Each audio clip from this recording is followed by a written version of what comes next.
Assalamualaikum warahmatullahi wabarakatuh. Salam sejahtera untuk kita semua.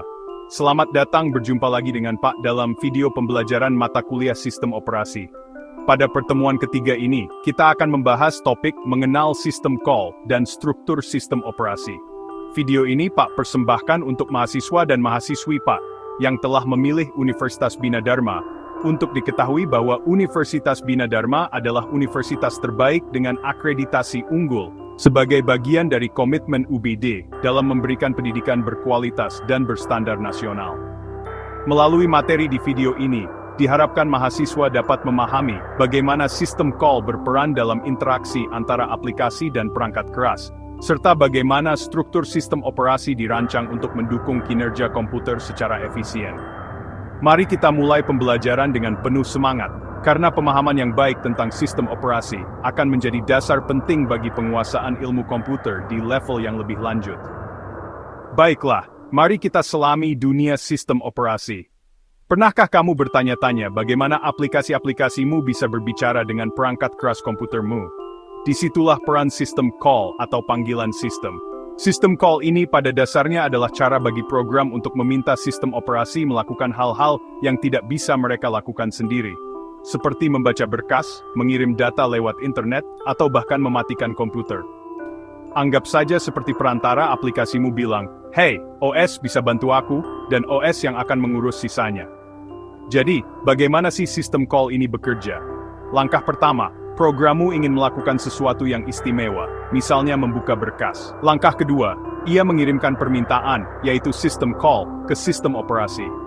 Langkah ketiga, OS memeriksa apakah permintaan itu diizinkan, lalu melakukan tugasnya, seperti membuka berkas dan memberi akses ke programmu.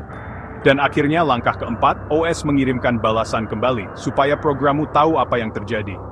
Ini seperti memesan makanan di restoran. Kamu membuat permintaan, dapur mengerjakan tugasnya, lalu kamu mendapatkan makananmu. Nah, sekarang mari kita bahas tentang berbagai struktur sistem operasi, dimulai dengan sistem monolitik. Dalam struktur monolitik, semuanya dikemas jadi satu bagian besar. Semua fungsi inti, driver dan layanan digabungkan jadi satu. Contoh klasiknya, pikirkan versi awal Unix atau MS-DOS. Mereka memang cepat, tapi kalau ada satu bagian yang rusak, seluruh sistem bisa ikut mati. Selanjutnya, struktur THE. Yang satu ini sedikit berbeda, dibangun berlapis-lapis seperti bawang.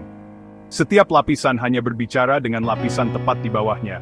Jadi kalau ada yang salah di satu lapisan, kemungkinan kecil akan merusak seluruh sistem.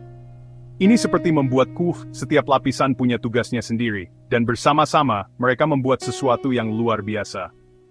Dan terakhir, model client-server. Di sini, sistem operasi dibagi menjadi bagian-bagian kecil yang mandiri. Client meminta layanan, dan server menyediakannya. Mirip seperti sebuah tim di mana setiap orang punya perannya sendiri. Ini membuat sistem lebih fleksibel dan lebih mudah dikelola.